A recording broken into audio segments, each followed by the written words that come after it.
আমলা হোক কিংবা কামলা কিংবা রাজনৈতিক ব্যক্তি, তারা যে বিপদে পড়লে নিজের পরিবারকে চেনে না, এটা কিন্তু নতুন কিছু নয়।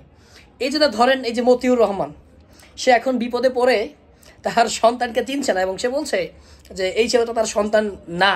অ্যাকচুয়ালি আমি আসলে জানি না এখন পর্যন্ত, বাট সে বলার চেষ্টা করছে যে এই ছেলে তার সন্তান না, কিন্তু সোশ্যাল মিডিয়ায় বিভিন্ন ভিডিও ভাইরাল হচ্ছে, ছবি ভাইরাল হচ্ছে এবং সাধারণ পাবলিক প্রমাণ করার চেষ্টা করছে যে মতিউর রহমানের ছেলে ওই ইফাত মতিউর রহমানের ছেলে।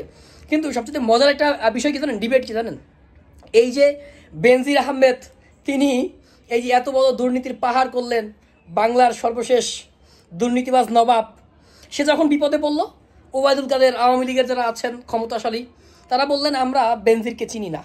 ঠিক তেমনিভাবে আজিজকে চিনি না, তেমনিভাবে আরও যারা আছে তাদেরকে আমরা চিনি না। অথচ এই বেনজিরদের কাঁধে ভর করে 2018 সালে আওয়ামী লীগ সরকার ক্ষমতায় এসেছে। 2024 সালে এই পুলিশের উপরে ভর করে, পুলিশের কাঁধে ভর করে আওয়ামী লীগ ক্ষমতায় এসছে।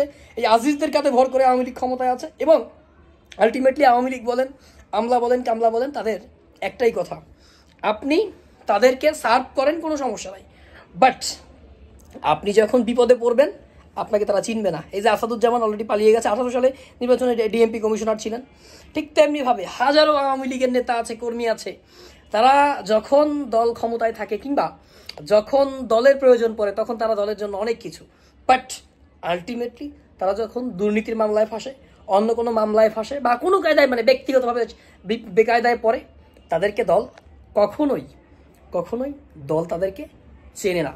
তাই আপনাদেরকে বলছি, দলের জন্য যাই করেন আর আওয়ামী লীগের জন্য যাই করেন, বিপদে পড়লে এই দল আপনাদেরকে চিনবে না। তাই সময় থাকতে যাই করেন ভেবে চিনতে কাজ করেন, দেশের জন্য কাজ করেন।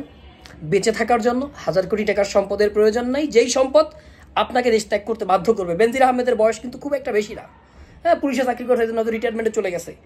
দেখুন, এই বেনজির আজীবন বেঁচে থাকলে আর জীবনে কোনোদিন বাংলাদেশে আসতে পারবে না, কোনো দিন না। এবং বাংলাদেশ যতদিন থাকবে দুর্নীতিবাজদের সম্রাট হিসেবে, দুর্নীতিবাজদের এরপরে হচ্ছে আপনার এই ভূমিদস্যুদের সর্দার হিসেবে এই বেনজিরকে মানুষ চিনবে। যাই হোক, সময় থাকতে ভালো হয়ে যান, দুর্নীতি বন্ধ করে সৎ পথে আসুন, মানুষের জন্য কাজ করুন, জনগণের জন্য কাজ করুন। আপনি যেই হন, যেখানেই থাকেন, আপনি অন্যায় করলে প্রকৃতির, মানে এটাকে বলে ন্যাচারাল পানিশমেন্ট, আপনাকে পেতেই হবে। ভালো থাকবেন।